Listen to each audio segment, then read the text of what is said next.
Hey there everyone, Luke here and Merry Christmas. Yes, we're only 2 days away, and to celebrate the occasion, as you can see up there, there's a certain box which contained this little thing. Yes, I finally have my own Senku figurine here.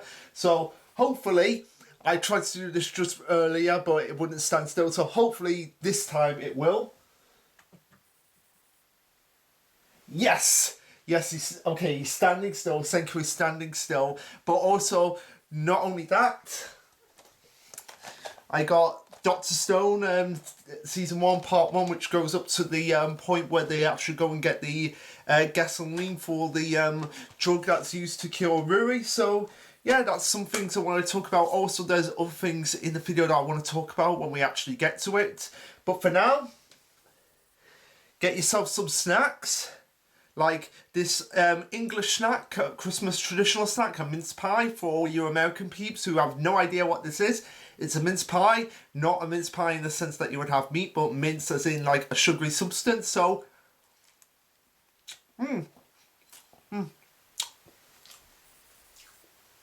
top notch there.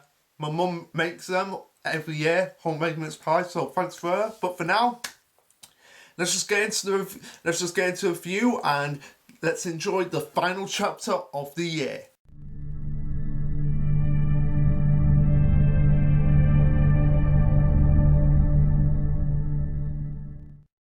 Okay, so this week's chapter 179, titled "Bound on the High Wire."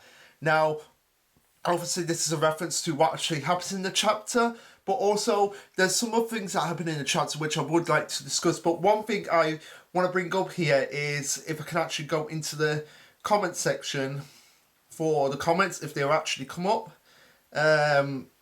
Let's see here.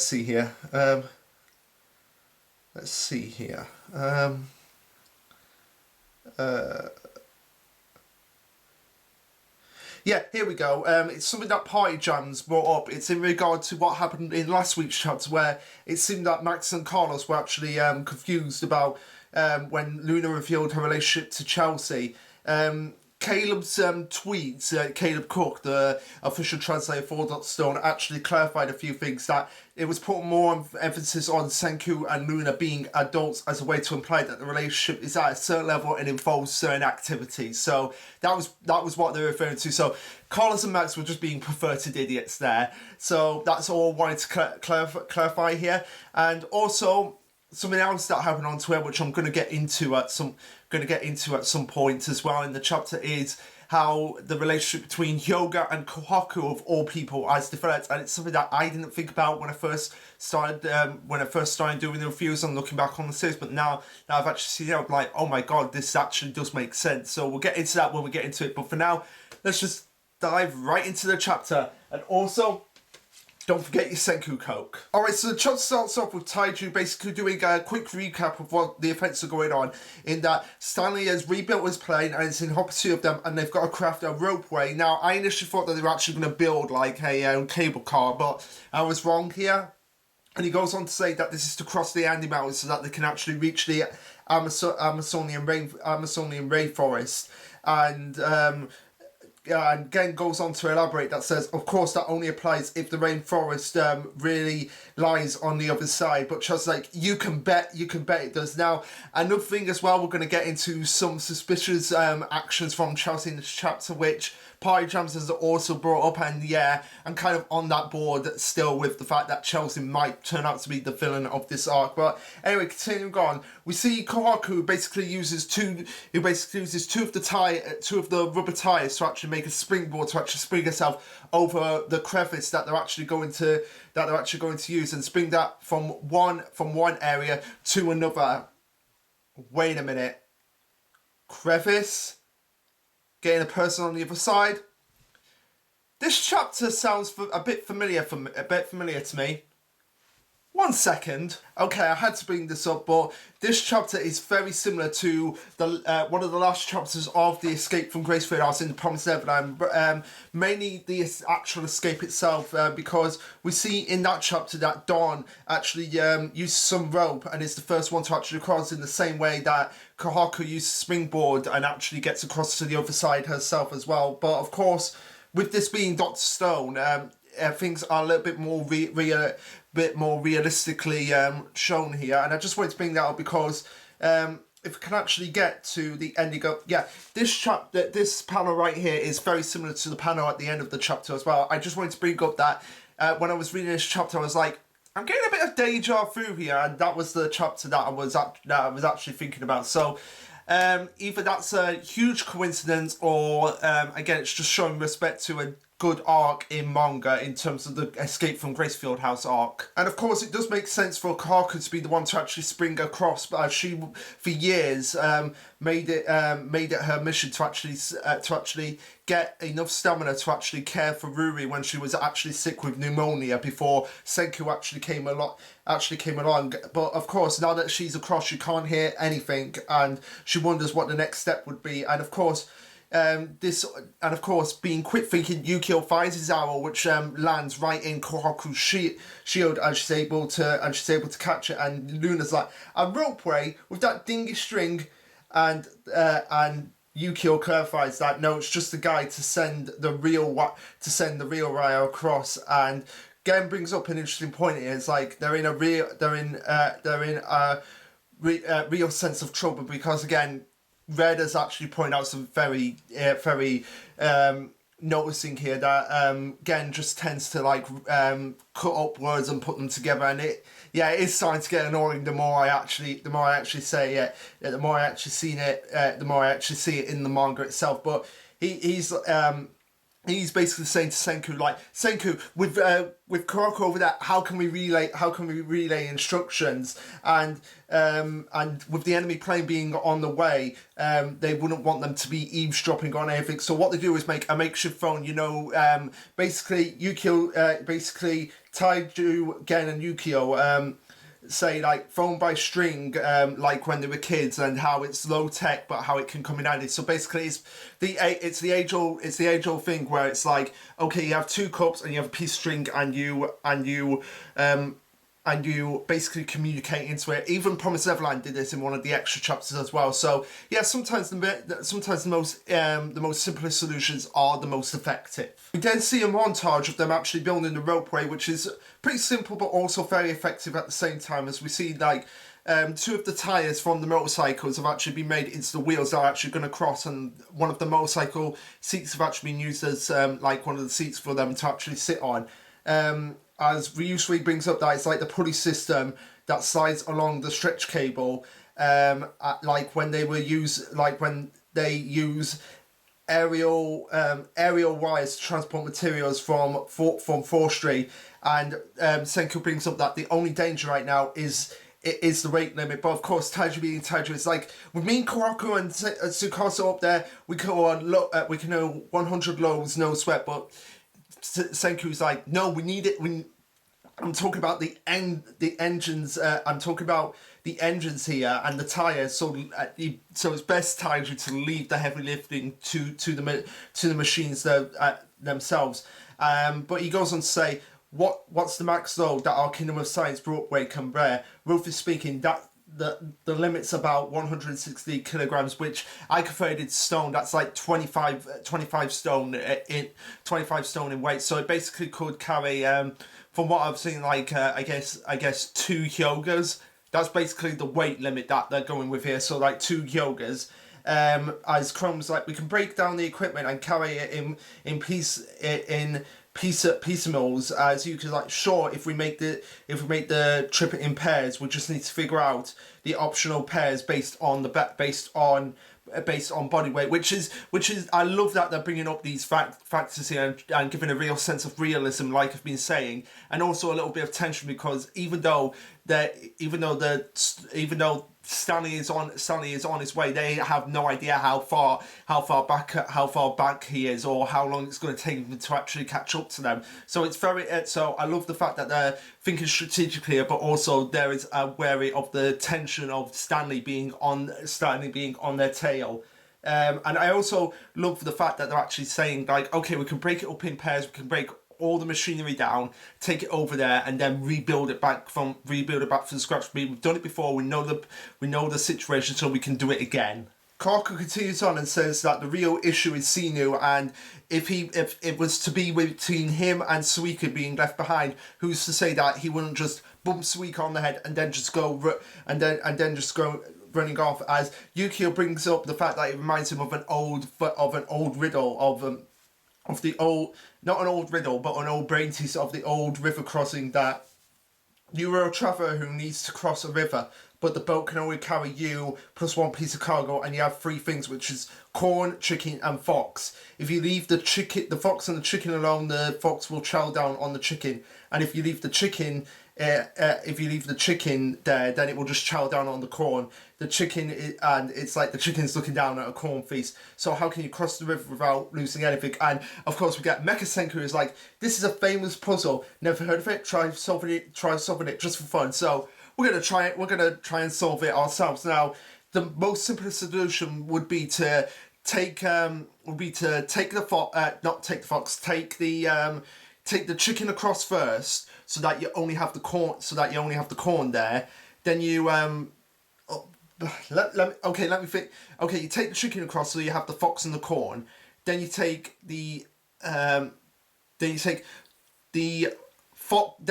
fox. Then you go back for the fox, but then you pick up the chicken, and then okay. I'm gonna try and say this properly. Okay, you take the chicken first, so that's the fox and the corn. Then you leave the chicken, then you go back for the fox, then you bring the fox, you put that down, but then you take the chicken back across to where the corn is. Then you pick up the corn, and then you take the corn to where the fox is, and then you go back, pick up the chicken, and then you've got everything across without having to lose any of it. You just got to keep the fox and the corn together while you try and get everything else across. So that's basically the brain teaser in a nutshell. Although I don't understand why you can't just put the corn in your mouth and then have that in your mouth and basically have the chicken on your head. But I guess that's probably breaking the rules of the actual brain teaser itself. But anyway, it was fun to actually figure this out, because it took me a while to actually get my noggin in, especially after doing so much work this week, like literally working 6 days in a row, and then I have to go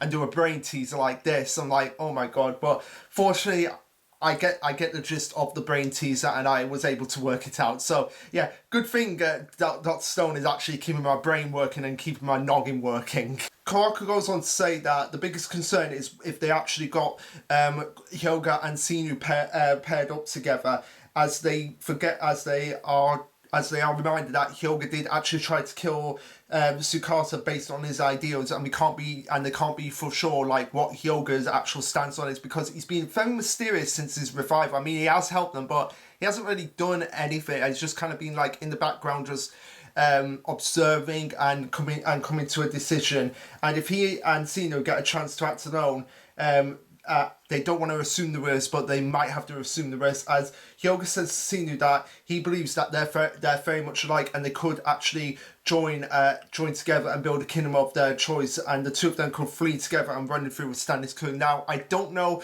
whether Hyoga's actually doing this to test Sinu and test his resolve, and like, are you really on board with like world domination, because that's what Tsukasa was pretty much like. He was pretty much trying to make a dictatorship based on his own ideals, and that kind of backfired and made Hyoga pissed off. So I think he's trying to like test Sinu here to see what his answer is actually going to be. Now, we don't get his answer, but we get a slight smirk from Sinu, which could be interpreted in many different ways. And I don't even want to go into I want to say he's kind of like thinking like, this Hyoga, maybe he can come in handy, or maybe he make a good friend, or he's probably thinking like, I don't need you because I've got Stanley. That's all who I need.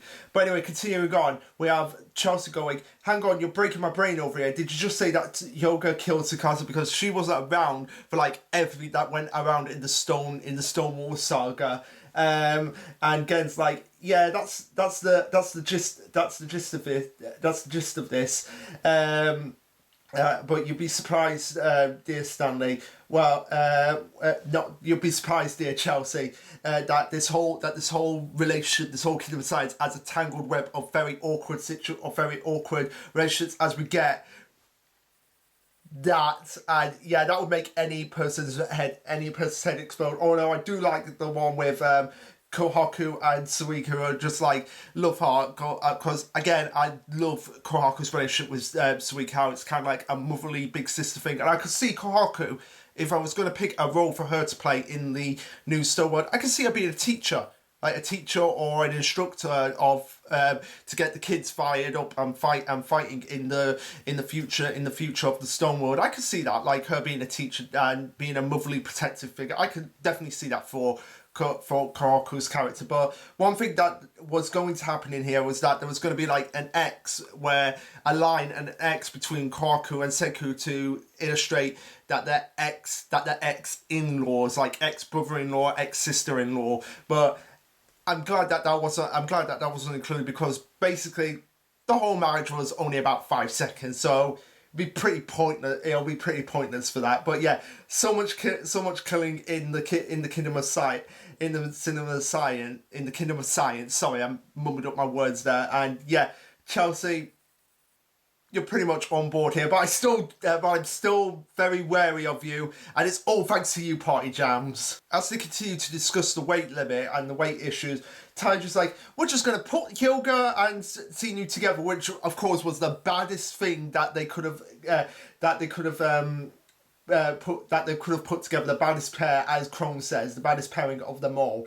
As Senku's like, here, not a problem, don't sweat the details, especially since they're on a tight schedule, which you've got to admit that that's kind of important. Like, they're on a really tight schedule here, and it's kind of like, they could do this, but at the same time, we've got bigger things to worry about with Stanley coming for us. So again, we might as well just take the risk here, and I love the fact that they're always taking risks here, and 99% of the time it usually goes in their favour, as we see most of the teams starting to cross, which it consists of Chrome and Kazuki, and then Hyoga and Xenu, which start to cross, and then you have Luna, Chelsea and Gen crossing, and then we get to a big one here, where a big moment for Suika's character here, where you can see just how much she's sweating and being nervous of her moment coming up as she gets on with Carlos and Max, and they start to travel along the ropeway, which again, I love the bravery of Suika's character, of how like she's very nervous about this, and it goes back to the Promised Neverland, where you had that one kid, Jemima, who was very nervous about crossing it as well, but Ray was there to protect it. Although this chapter did something that the Promised Neverland didn't, and that was create have a big gust of wind at this moment in time, and basically make Suika fall off the ropeway. Which again, I love the fact that just adds a little bit more tension to this moment as well, and a little bit more realism, because they weren't thinking about the weather and what happens if one of them falls off. So Khoaku, being the protective big sister, lovely figure, springs into action as she cuts the wire that was actually being used to like communicate with them, like, hey, can you hear me? Yeah, I can hear you, and uses that to actually save Suika as she digs her sword that she has into the mountain range. And this is where we get I think the best moment for Hyoga's character, as they're like, that was nearly bad. But as always, Khoaku leaps into action and saves the day. It was a total accident, but now in this moment, at the end of the ropeway, there's no one who could fight back if need be. And if Hyoga actually wanted to, he could actually kill Khoaku right here and now, and she can't fight back whilst holding Suika, and she wouldn't even know what to do, or if she could survive falling into the crevice. But as we see, Hyoga is the one that actually saves Khoaku. Now, this is not a coincidence, and I think it's actually to prove a point to Khoaku, like through Hyoga's eyes, like she's got to be willing to put some trust into him if they are actually going to be able to work together as a team here. And it's kind of like her kind of like determination and inspiration kind of like rubbed off in him, as I'll go into in a moment. Now, the whole thing with Khoaku and Hyoga, it comes from the fact that this guy on Twitter called Dr. Stone Shots, and I'll link his entire details in the description. But basically, he goes into detail. I'll explain there have been countless incidences of Hyoga learning from Khoaku his fire and reifying his ideals of strength, and it's led up to the beautiful moment of him actually saving her and him basically acknowledging her as like, okay, you are worthy of being basically my equal in terms of strength here, Khoaku. And he goes into all the detail. I'll link it all in the description, because obviously if I go on here rambling, then it'll probably take me a good 10 minutes just going through explaining it. And I mean, I could do that, but again, I don't want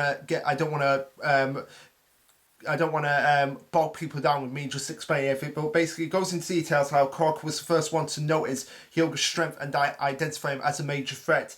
And basically, all through the interactions and her giving him ideals to like fall back on, how she believes in science, and that was what inspired, and that's what kind of got something clicking in Hyoga's head and thinking like, maybe this can work, and science can be the one to actually build up society again, which was what his resolve was in the Treasure Island arc, where he was revived and he actually sided with Senku's side. So yeah, it wasn't a coincidence that that Hyoga was the one to actually save her, and it just makes Hyoga that much more fascinating as a character. I mean, he's not going to be one of my favourites, but again, just seeing little moments like that and seeing how, if you actually go back and read the series, how much more important this moment actually is between these two characters, because now they can stand equally, not just as warriors but as friends as well. And I think that's kind of like what Hyoga is probably trying to teach Sinu here, like,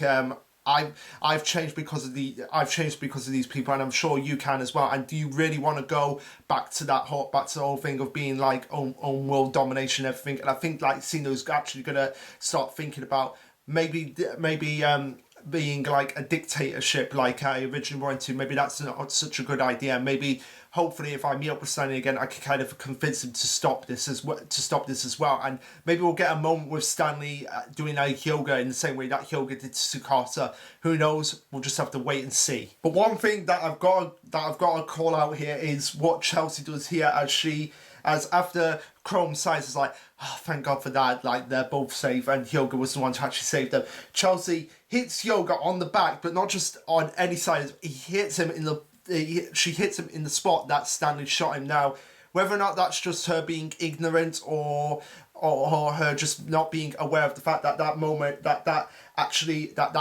hurts, because you can actually see him like ... and it's like, that hurts. Like you could actually feel, I can actually see what he's actually thinking there. So yeah, that's a little bit suspect there, and whether or not that was intentional or not, we'll still have to wait and see. But anyway, she goes, "Good boy, Hyoga. Consider me a Hyoga fan. That friendship was all spun in chunks, but you sure all do get along for a bunch of former enemies. How funsies." And yeah, saying it like that, if Chelsea does turn out to be the main villain of this arc, that can mean a lot of different things. Like, you sure do get along for a bunch of former enemies. How fun is this? But how much fun it would be for former allies to be enemies now. That's a way you could interpret Chelsea's idea, but that's for later. For now, we're moving into the end of the chapter as we see Taiju going, "It's true, we've been through so much already. The origins of this mess isn't far from now, and our kingdom of science is united as one," as we see Tsukasa and Senku, two former enemies, now coming together for a united cause of finding out what caused the petrification and who the Wire Man is, crossing together and standing side by side. And again, this is probably my favourite moment of the chapter, because it just shows how much has changed between these two and how much they've kind of learned and evolved from each other. And I'm really grateful that it was them two that were the final ones to actually cross, and on the moment where Taiju's going, "Our kingdom of science is united as one." And before they continue on, as they rebuild the motorcycles and actually get them up the mountains, and they're like, all that's left is to cross the mountains, and hopefully that massive natural barrier will be waiting for us as they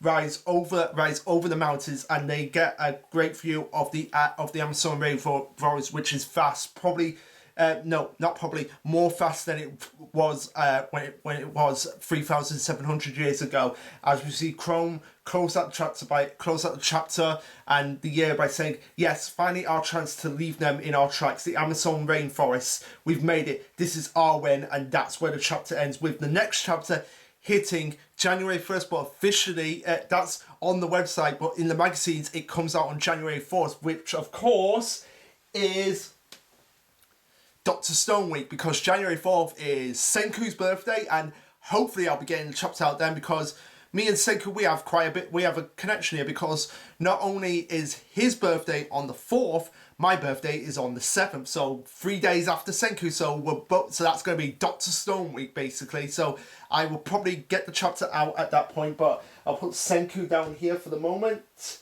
And yes, he's standing up. Now, this chapter, not a lot to go off of here, but it was just a great piece of character development, and just a little bit of tension to actually get across and it's in the same way that it was tense in the Promised Neverland, but I feel like this one was even more tense because there was a real sense of danger, more so than in the Promised Neverland. And yeah, I mean, yes, you had the demons, but you had Stanley, and you had your ally, you had like your reluctant allies to worry about here, and of course you had Suika falling into the crevice, which is something that did not happen in the Promised Neverland. But yeah, pretty good chapter, great character development for Hyoga and Khoaku, and just further emphasises their relationship and further emphasises how strong the Kingdom of Science is, and whether or not Hyoga is actually going to stick on their side or turn on them, that still remains to be seen, and whether or not Sinu is actually going to still stick on their side after all of this, that remains to be seen. But yeah, a few things I want to say before I go as well is that